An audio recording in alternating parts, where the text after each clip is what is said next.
اهلا بيك عزيزي مشاهد الانمي في كل مكان وكل زمان، ومرحبا بكم في اخر حلقات الموسم الاول من حكاية يويا. في الاول كده ما تنساش تصلي على النبي وتشترك بقى في القناة والجو بتاع كل مرة ده. المهم فتح مخك معايا، يلا بينا نبدأ انمي النهاردة. بنكمل الانمي بالاعلامية اللي جات المدرسة تعرض على يويا يكون المظهر بتاعها لانه شكله حلو، لكنه رفض العرض بتاعها وخلى كل اصحابه اللي واقفين يستغربوا ازاي يرفض عرض كبير زي ده. بعد كده بيوصل يويا للعالم السحري وبيهاجم وحوش غريبة وبيقتلهم كلهم، وبيقرر يدخل جوه الغابة عشان يكتسب مهارات تانية. فبيقابل وحش قوي جدا ما قدرش ان هو يغلبه، لكن بيتفاجئ بأرنب صغير هو اللي قتل الوحش ده. بعد كده بيتفق الأرنب مع يويا ان هو هيعلمه المهارات اللي عنده بشرط ان يعلمه يويا السحر. بعدها بيرجع يويا للمدرسة عشان المسابقات وبيبدأ يلعب لعبة البينج بونج، وبيقدر يويا بسهولة يغلب المنافس اللي كان البطل السنة اللي فاتت وبيكسر كمان الترابيزة. فبيروح بسرعة يغير اللعبة عشان ما يضرش حد، وبيروح يلعب لعبة الفولي وبرضه بيغلبهم بسهولة وبيكسر الشبكة وبيعمل حفرة كبيرة في الأرض، وده خلى الفريق المنافس تستسلم ويكسبوا الماتش بسهولة. بعد كده بنشوف يويا زعلان وبيقول ان هو مش هيشارك في اي رياضة تاني، لكن بتيجي كاوري وبتقول له ان لازم يلعب معاها ويكسبها لان اللي بيلعب معاها اتصاب وفي واحد اتنمر عليهم. بيروح يويا بيلعب معاها وبيكتشف ان كاوري مش بتلعب حلو وممكن تخسره الماتش، فبيقول لها تستنى هي وهو هيقوم بالليلة لوحده، وفعلا بيكسب الماتش بكل سهولة. وبنشوف بعدها الإعلامية اللي بتتفرج على صور يويا اللي أخدتها وبتعرض إن هو لازم يشتغل معاها لأنه بسببه هتكسب فلوس كتيرة جدا. ولما بيقول لها المساعد بتاعها إن يويا رفض قبل كده ومش هيقبل تاني، قالت له إن في واحد مستعد يدفع مبلغ كبير جدا وإن يويا هيتصدم من المبلغ ومش ممكن يرفضه. بعد كده بنلاقي كاوري ويويا ماشيين في الشارع وبيتكلموا عن امتحاناتهم اللي قربت. يويا بيقول لها يا لهوي امتحانات ايه وزفت ايه، انا للاسف جاموس في الرياضه جدا. بتلاقي كاوري ان دي فرصه عشان تتقرب من يويا وبتعرض عليه انهم يذاكروا سوا ببيته. بيوافق يويا وفعلا بيروحوا هما الاتنين البيت، وبتشوف كاوري الكلب والخنزير اكاتاسكي بتوع يويا وبتقوله ان هما حلوين جدا. في الوقت ده يويا بيكون مش عارف يذاكر لانه فاشل في الرياضه، بس كاوري بتحاول تشرح له تاني المسائل وبيحلوها سوا لحد ما بتفهمه. بيشكرها يويا على مساعدتها دي، بس بتقوله ما تشكرنيش يا عم، انت ياما ساعدتني كتير. في الوقت ده بتطلب كاوري من يويا انها تروح الحمام، ولما بتروح بتلاقي الباب اللي بيودي لعالم السحر وبتقف مصدومه. وطبعا يويا بيحس ان في حاجه وبيقوم يشوفها على طول وبيلاقيها واقفه عند الباب وعايزه تدخل، فبينادي عليها بسرعه قبل ما تكتشف اي حاجه، بس بتقوله انها ما كانتش عارفه مكان الحمام وجت هنا وسمعت صوت بيقول لها تدخل. بيضطر يويا يعترف لها بالحقيقه وبيقول لها ان الباب ده بيودي على عالم تاني. بتفتكر كاوري ان هو بيضحك عليها، بس بيقول لها يويا ان فعلا بيطل على عالم تاني، وعشان يخليها تتأكد خلاها تلمس الباب واللي كان فيه حاجة شفاف، وطبعا ما ينفعش تعدي الا بموافقة يويا. فبتسأل كاوري طب انت ازاي بتعدي من الباب ده وايه اللي في العالم التاني؟ بيقول لها يويا ان العالم ده مختلف عن الواقع بتاعنا، فيه حيوانات ووحوش وكمان بيستخدموا السحر والمهارات، وبيكون الكلب والخنزير الصغير واقفين مصدومين ان يويا فضح السر الكاوري. وبيكشف يويا الكاوري قوته في السحر وبيعمل كتلة مية باستخدامه، وبيقول لها يويا ان من خلال السحر ده خلاه يتغلب على العصابة اللي هجمت عليهم في المدرسة، وكمان يوم الحريق عرف ينقذهم لانه استخدم سحر المية. البنت كاوري بتبقى واقفة مسبهلة، فبيعرض عليها يويا تدخل معاه العالم السحري وياخدوا جولة جوه، وفعلا بيدخلوا جوه هما الاتنين. وبتنصدم كاوري من اللي بتشوفه من الحيوانات والطيور، حتى النباتات شكلها مختلف. وبيقول لها يويا ان الكلب والخنزير اللي معاه هو اخدهم من العالم السحري، وانهم مش حيوانات عادية، لا دول عندهم مهارات عالية جدا. وبيفتح لها الشاشة السحرية اللي بتحدد مستواها في العالم ده، بس يويا بيتفاجئ ان قوتها ومهاراتها بتبقى اقوى منه من اول مرة دخل فيها العالم السحري. وبيقول لها انه لما دخل العالم السحري كان ضعيف جدا وما كانش شكله كده ولا قوته كده، لكن العالم ده غيره، وانه كان بيضحك عليها بسبب هيئته لان ده ما كانش شكله الحقيقي. بس البنت كاوري مش فارق معاها كل الكلام ده، وقالت له ان هي عايزة تستكشف العالم ده اكتر. بيوافق يويا لكنه بيطلب منها ما تقولش لحد على اللي عرفته، وفعلا بتوعده كاوري ان هو هيفضل سر ما بينهم. بنشوف بقى الملك وهو بيتكلم مع المساعد بتاعه وبيشكره ان هو بيحمي بنته، لكنه برضه ما جابش الشخص اللي هي بتحبه، والشخص ده بيكون يويا. بيبص الملك على لونا وبيعرف من اللبس انها قاتلة مأجورة، وبيستغرب انها بتكون موجودة في القصر قدامه، وبتقول له لونا انها فشلت في قتل بنته، لكن الاميرة قررت ان نحميها واكون الحارسة بتاعتها. بينصدم الملك من قرار بنته، بيقول لها انها غبية،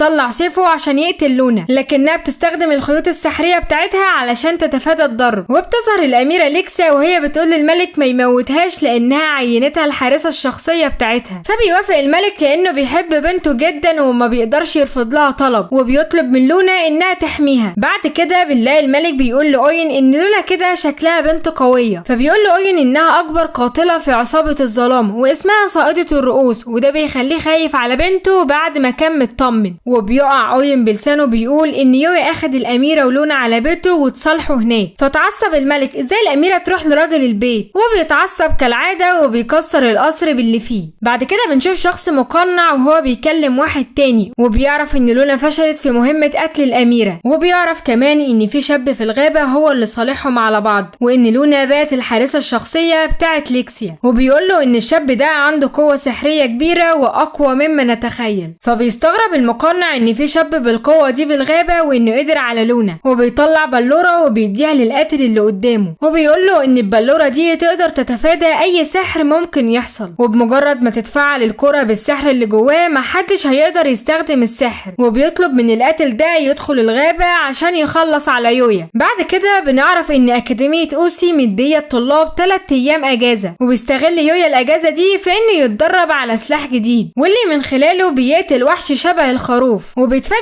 من الأدوات اللي وقعت منه لأنها مهمة جدا وهتجيب له فلوس كتيرة لما يجي يبيعها. بيقرر يويا يستغل الأجازة في إنه يروح للملك علشان يقابله، وبيستغرب إنه دخل قرية فيها ناس أشكالها غريبة جدا. بعد كده بيروح لمحل عشان يبيع الأدوات اللي بتقع من الوحوش اللي بيقتلها في الغابة. بيطلع يويا صندوق الأدوات بتاعه وبيخرج منه أزايز فيها فلفل نوعه نادر جدا، فبينبهر التاجر من شكلهم وبيقول له أنا بقالي سنين في الشغلانة دي ومحدش جاب لي حاجات بالجمال ده. وبيقرر التاجر إن هو ياخد منه أزاز الفلفل دي ب100 عملة ذهبية. بيسأله يويا يعمل كام المبلغ اللي اديتهولي ده يا حاج؟ بيصدمه التاجر وبيقول له إن ب5 عملات ذهبية بس ممكن تعيش أسرة من 4 أفراد لمدة سنة. فبيتفاجئ يويا من اللي سمعه وبيعرف إن هو معاه مبلغ كبير جدا، وبيديله برضو التاجر بطاقة نقابة وبيقول له يخليها معاه علشان هيحتاجها في يوم. بيشكره يويا وبيسأله ازاي يروح للقصر الملكي، وفعلا تاني يوم بنشوف يويا وصل للقصر بعد مشوار طويل. بيدخل يويا القصر وبيقابل هناك قائد الحرس أوين، وبياخدوا أوين هو والحيوانات بتوعه وبيروحوا يقابل الملك. والملك لما بيشوف يويا بيقول له انت بقى الشهم اللي انقذت بنتي من الموت. فبيقول له يويا ايوه انا الشهم اللي عملته كل ده. فبيتفاجئ ان الملك بيتعصب عليه وبيقول له انت ازاي توقع بنتي في حبك. يويا مصدوم ومش عارف يعمل ايه ولا يتصرف ازاي، بس الملك ابن العبيطه بيرجع يهدى وبيقول له انت ازاي جاي وايديك فاضيه ومش جايب هديه للبت بنتي. بيقول له يويا انا اسف والله، وبيطلع صندوق الادوات بتاعه وبيجيب منه فرش سرير وبيقدمه هديه للاميره. بس الملك الجنونه بترجع له تاني وحالف لا يقتل يويا في مكانه. وفي نفس اللحظه دي بيخش عليهم ناس مأجورين علشان يقتلوا الملك وبنته، بس الملك بيأمر الحراس انهم يضربوهم. وواحد من القتله دول بيطلع البلوره اللي اخدها من الشخص المقنع وبيقدر يتفادى اي ضربات حواليه. بس بطلنا يويا واللي معاه عرفوا يضربوا ويتخلصوا من كذا واحد من القتله دول، وبيقرر رئيس القتله اللي معاه البلوره يهجم على يويا ويقتله. بس يويا بيديله بوكس ببطنه وبيوقعه على الارض. في نفس الوقت بتجري الاميره ليكسيا عليه وبتحضنه وقافشه فيه، وكل ده قدام ابوها الملك اللي متعصب من يويا جدا. وفي وسط كل ده القائد أوين بيطلع شارة من احد القتله اللي واقعين على الارض، وبيعرفوا ان الشارة دي تبع ريجار ابن الملك الكبير واخو ليكسيا، واللي بيعمل كده عشان ياخد هو العرش بدل اخته. وبيطلب أوين من يويا انه يفضل هنا في المملكه عشان يحميهم لانهم في خطر كبير. فبيوافق يويا ان هو يفضل في القصر. بنلاقي بعدها يويا بيخبط على اوضه الاميره اللي بتفتح له الباب بسرعه البرق، وبتعرض عليه انهم يتفسحوا سوا في العاصمه. بس بتظهر لونا اللي بتغير على يويا، فبتقول الاميره ان في لسه ناس كانت عايزه تقتلك وان خطير انك تخرجي بره القصر في ظروف زي دي. وبيقعدوا يتخانقوا هما الاتنين على يويا. فبتقول لها لونا انت ما ينفعش تطلعي بره القصر، خليك انت وانا هاخد يويا افسحه في العاصمه. بتقول لها ليكسيا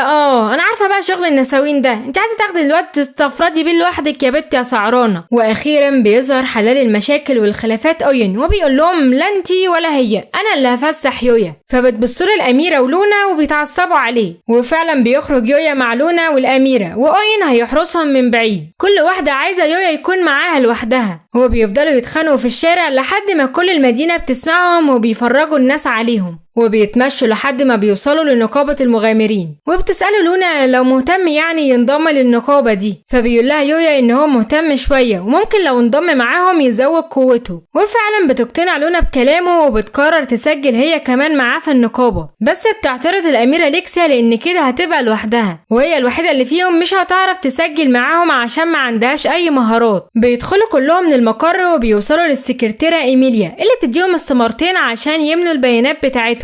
بيبدأ يويا يملى كل البيانات لحد ما بيقف عند سؤال في الاستمارة بيقول ايه نوع السحر اللي انت بتستخدمه، لكن يويا مش عارف يكتب ايه هنا عشان هو بيستخدم كل انواع السحر تقريبا، وما بيرضاش يكتبها كلها وبيكتب منها شوية بس من انواع السحر اللي بيقدر يستخدمها زي سحر النار والمية والهواء. وبعد ما بيخلصوا السكرتيرة بتطلع بلورة اختبار مهارات السحر عشان يقيسوا القوة بتاعتهم، فبتقف لونا وبتلمس البلورة بايديها عشان تقيس قوتها السحرية، والبلورة بتبين هنا ان قوة لونا السحرية ضعيفة جدا. بس لما جه يويا يمسك البلورة اتكسرت واتدشدشت 100 حتة، وده بيدل قد ايه يويا عنده قوة سحرية كبيرة جدا، لدرجة انه خلى كل اللي موجودين حتى السكرتيرة مصدومين من قوته. بعد كده بتسأل السكرتيرة لونا لو بتعرف تستخدم اي اسلحة تانية غير الاحبال بتاعتها. بتقول لها لونا لا، انا للاسف ما بعرفش استخدم اي حاجة غير الخيوط السحرية، بس ممكن كمان استخدم الخنجر. بعد كده بتشوف الاستمارة بتاعت يويا، واول ما بتعرف انه بيعرف يستخدم 3 انواع من السحر بتكون مستغربة جدا منه، وبتقوله ان الناس اللي بتعمل كده بيبقوا شخصيات خيالية ومفيش حد شافهم قبل كده. في اللحظة دي بيحمد يويا ربنا انه ما كتبش الانواع التانية من السحر اللي بيعرف يستخدمها. بعدها على طول السكرتيرة دي بتحط الاستمارات على آلة سحرية اللي بتطلع بطاقات المغامرين بتاعت لونا ويويا، وبكده هما الاتنين بيسجلوا في نقابة المغامرين وبتكون رتبتهم أقل رتبة في النقابة. بعد كده بيسألها يويا على عدد المهام اللي ممكن ياخدوها عشان ينفذوها. إيميليا بتقوله مفيش عدد محدد من المهام، كل مغامر ممكن يعمل المهام اللي هو عايزها. يويا بيقف عند لوحة المهمات وبيبقى محتار يختار أنهي مهمة من المهام الكتيرة اللي قدامه،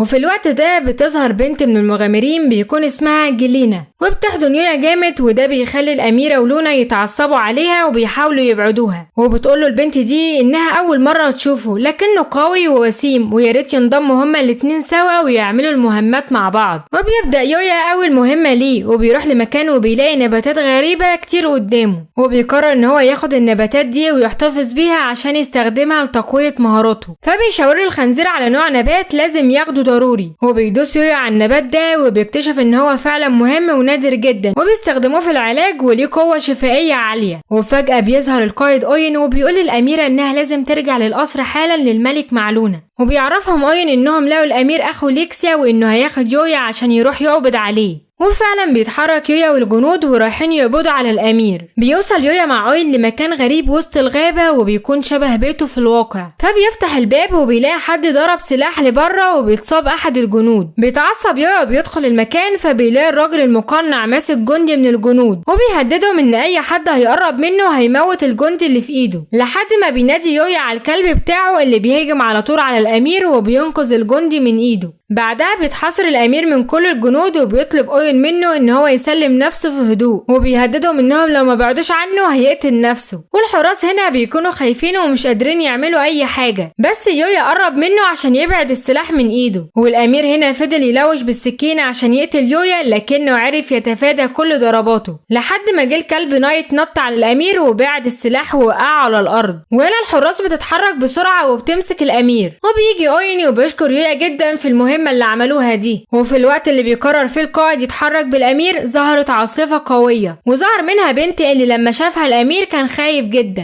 وبتقوله البنت واضح انك فشلت في مهمتك ولازم تموت. بس الامير قاعد يعتذر لها لكن هي مسكت السكينه وكانت هتقتله. وفي اللحظه دي بيصرخ القائد وبيصد الضربه. يويا بيكون واقف مش فاهم اي حاجه، وبتبدا البنت دي تستخدم السحر وبتقضي على الناس الموجوده في البيت، وكل الجنود واقفه بتصد ضربات البنت دي. وبنعرف ان كل هدفها هو القضاء على كل البشر. بس يويا بيستخدم سحر الرياح وبيبعد الضربات بتاعتها كلها وبينقذ كل اللي موجودين في البيت. والبنت دي لما بتعرف ان يويا هو اللي قدامها بتقوله انت بقى يويا، ده انا كنت مستنياك من زمان، ده انت طلعت قوي جدا، وعشان كده انا هستخدم معاك قوة الحقارة بس مش دلوقتي. وبتقوله انها تنسحب في الوقت ده بس هيجي يوم وهتقابله تاني. بيقول لها اوين هو انت فاكرة انك هتقدري تمشي بعد كل اللي عملتيه ده؟ لكنها بتهجم عليه وبتنجح في الهروب في لمح البصر. وهنا يويا بيكون مش فاهم اي حاجة وبيسأل نفسه يا ترى مين البنت دي وعايزة منه ايه. بيوصل يويا للقصر وبيقعد يفكر في البنت دي، وبيلاقي الاميرة ليكسيا ولونا وبيحكي لهم على كل حاجة حصلت معاهم. وبيظهر القائد اوين بعد ما قبض على امير ريجر وبيطلب من يويا انه يحضر معاه التحقيقات بامر من الملك. وبنشوف في اوضه الملك الامير ريجر الجنود ماسكينه وكان بيحاول يهرب لحد ما بيفقد الامل وبيقوم على طول شايل القناع اللي على وشه ومقطع الهدوم اللي لابسها. وبيتفاجئ الكل ان الامير مشوه من كتر الحروق اللي في جسمه. وبيعترف للملك ان هو حاول يقتل ليكسيا كذا مره بسبب ان هو طرده من القصر ورفض يديله السلطه. وبنعرف ان سبب الحروق اللي في جسمه ان الاميره ليكسيا والملك جربوا سحر في المدينه وعملوا تجربة خطيرة جدا، وابن الملك اتحرق بسبب التجربة دي وجسمه بقى شكله بشع. في الوقت ده بيقاطعهم يويا وبيقول ان هو عاوز يشفيه من الجروح اللي عنده. وبيفتح صندوق الادوات بتاعه وبيطلع منه المشروب السحري اللي بيشفي الجروح. وبيروح يويا عليه وبيشربه من المشروب بتاعه، واللي بالفعل اول ما شربه اتعالج تماما، وكل الجروح اللي في جسمه وفي وشه راحت كلها ورجع زي الاول بالظبط من غير اي تشوهات. وكل اتصدم وقعد يسأل يويا عن المشروب اللي في ايده وازاي عمل كده. وبيجري ابن الملك اللي مش مصدق نفسه على اول مرايه وبيلاقي فعلا الجروح بتاعته كلها اتعالجت. وبيجي على طول الملك وبيشكر يويا على مساعدته لابنه. بس الامير بيضحك وبيقول حتى لو الحروق راحت ده مش هيمنع ان الملك يقتلني دلوقتي. فبتسأل ليكسيا ابوها عن جريمه اخوها اللي هيتعاقب عليها. بيقول لها الملك ان هو هيتعدم عشان حاول يقتلك. بس ليكسيا بتصدم الكل وبتقول للملك انا مسامحاه في اللي عمله. بيقول لها الملك بس يا بنتي ده رئيس نقابه الظلام وخطر جدا. قالت له ليكسيا وايه يعني، لولا الحارسه بتاعتي كانت من النقابه وسامحتها وحالها اتعدل اهو. وبتؤمر والدها ان هو كمان يسامحه. في الوقت ده الامير بيتاثر جدا من اللي ليكسيا اخته عملته، وبتكون العقوبه اللي هتحصل له ان الاراضي بتاعته كلها هتتاخد منه. بعد كده بيشكر يويا على معالجته ليه، والملك هنا قرر يكافئ يويا على اللي عمله كمان. وبتبقى المكافاه ان هو ياخد كل الاراضي والبيت اللي كانوا بتوع ريجر، زائد كمان هياخد مكانها اسمها سيد فارس. وبكده يويا بقى عنده قصر وفي مكانة النبلاء في العالم ده. بيروح ينام من التعب وبيحلم بالبنت الغريبة دي وهي بتطارده، وهو بيحاول ينقذ نفسه منها لكنه بيخسر قدامها وبيقوم من النوم مرعوب جدا. بعد كام يوم بيرجع يويا للعالم الطبيعي بتاعه، بيروح المدرسة. بس بعد ما الحصة بتخلص بيجري على طول وما بيهتمش بأي حد يكلمه في طريقه. وبيقعد يفتكر كلام الأميرة عن البنت الغريبة أم شعر أبيض، وبيقول له إنه ما يعرفش عنها أي حاجة، هو بس قابلها في نقابة الظلام وهي شخص قوي جدا وعندها قوة خيالية. وبعدها على طول يويا بيرجع للبيت بتاعه وبيروح للعالم الآخر وبيبدأ يتدرب كويس، وده عشان يبقى جاهز لما يقابل البنت دي. لكن في وسط ما بيتدرب حيوانات يويا بتحس بحاجة غريبة في المكان، وفجأة بتيجي ضربة من البنت ام شعر أبيض، بس يويا بيعرف يتفاداها وبيقول لها انت مين وبتهاجمينا ليه؟ بتقول له البنت ان هو تهديد عليها، وبيتدخل في كل خططها من غير ما ياخد باله، وهي جت لحد هنا عشان تنتقم منه وبتبدأ ترمي عليه سهام كتيرة جدا. لكن يويا بيقدر يتفادى الضربة وبينط لأقصى درجة عنده. في نفس الوقت بنلاقي كوري بتخبط على الباب وبتقول انها جاية عشان تدرس معاه، بس ما بتلاقيش حد بيفتح لها، فبتضطر تخش هي بنفسها وبتوصل للغابة. وبتسمع اصوات غريبة جدا وبتفتكر يويا لما قال لها ان في الغابة في وحوش خطيرة. وفي الوقت اللي البنت دي بتضرب يويا اللي بيكون واقع على الارض، بيقول لها وانا عملت لك ايه يا شيخة عشان تنتقمي مني؟ بس البنت بتقول له مش لازم تعرف، وبتكمل الهجوم عليه بالاسهم بتاعتها. وبيقدر يويا يتفادى الضربات بتاعتها بسهولة، وبيمسك السيف بتاعه وبيهجم عليها هو والكلب نايت. بس الشقلباظات دي كلها ملهاش اي لازمة لان البنت بتنجح تتفاداها بكل سهولة، وبتستمر بالهجوم على يويا. وهنا يويا بيستخدم سحر تعزيز الجسم من الاسهم بتاعتها، وبيقوم على طول مديها شلوط مطيرها بعيد. بس مفيش حاجة مقصرة في امها، وبتقوم من تاني وبتهجم على يويا. لكن وهو بيجري ناحيتها بيسمع صوت كاوري بتناديه من بعيد، وبتبقى البنت خلاص ورا يويا بالظبط وثواني وهتقتله بالسهم بتاعها. بس في اخر لحظه بيجي الارنب إيساجي وبيصد الضربه برجله وبينقذ يويا. الارنب والبنت دي بيكونوا عارفين بعض، وبنعرف ان اسم البنت بيكون اسمها يوتي، وهي جايه هنا عشان تنتقم من المعلم بتاعها بعد ما فضل يحمل بشريه لسنين. بس في الاخر البشر غدروا بيه وقتلوه. الارنب إيساجي بيقول لها المعلم بتاعك لو كان عايش ما كانش هيخليكي تعملي كده. البنت يوتي مش بيحوق معاها الكلام وعلى طول بتقوم بالهجوم عليهم. بيبدا يويا يضربها باستخدام الركلات اللي اتعلمها من الارنب إيساجي، بس بتقدر يوتي تتفادى كل ضرباته وبتوجه اعصار قوي جدا ناحيه يويا. لكن يويا المره دي يستخدم نفس حركات الارنب اللي استخدمها عشان يصد ضربات يوتي، وبيقوم على طول ناطط في الهواء وبيضرب السهم بتاعها برجليه وموقف ضربتها. في نفس اللحظه بينط عليها الكلب نايت هابشها من رجليها، والارنب إيساجي لطشها برجله في وشها لحد ما بتقع على الارض وبتستسلم. بس فجاه بتقوم وبتبين لهم قوه الحقاره واللي بتكون قويه جدا، وبتبدا تتصاعر مع الارنب اللي بيتفادى ضرباتها بكل صعوبه. وهنا بيجي دور الخنزير اكاتاسكي وبيظهر قوته واللي بتنتشر في الغابه كلها، واللي نتج عنها انها اخفت قوه الحقاره بتاعه يوتي. وهنا يويا بيستغل الفرصه وبيضرب يوتي ضربه قويه بيخليها تفقد الوعي، وبيقول للارنب ان في كائنات في العالم ده ما عدا احنا القديسيين يقدروا يمنعوا قوه الحقاره اللي يوتي عملتها، والخنزير ده واحد منهم. وبعدها بيقول له سلام بقى يا عم يويا، اسيبك انا بقى وما تقلقش، يوتي مش هتقدر تستخدم قوه الحقاره تاني. بيختفي الارنب إيساجي من الغابه وبيفضل يويا جنب يوتي لحد ما بتفوق، وبيسالها المعلم بتاعها ده كان عامل ازاي عشان تعمل كل اللي عملته ده. بتقول له انه كان لطيف واطيب حد في الدنيا، وبيغمى عليها تاني. وبعد كده بتجيله كاوري وبتقول له هو ايه اللي حصل ده. بينزل يوتي على الارض وبيبدا يقول لها انا عارف ان انا غشاش وانها خايفه منه دلوقتي، بس كاوري بتقاطعه وبتقول له ان هو اجمل حد شافته في حياتها. بيشكرها يويا وبيبدا يعرفها على العالم بتاعه، وكمان بيعرفها على الاميره ليكسيا ولونا، وبيبقوا صحاب جدا. وبس كده عزيزي المشاهد بينتهي الموسم الاول من حكايتنا، واللي شايفاه اجمد انمي السنه دي الصراحه. يا ريت بقى تقدر المجهود وتعملي لايك واشتراك ودلعني كده، واشوفكم تاني في انمي جديد بقصه جديده. سلام.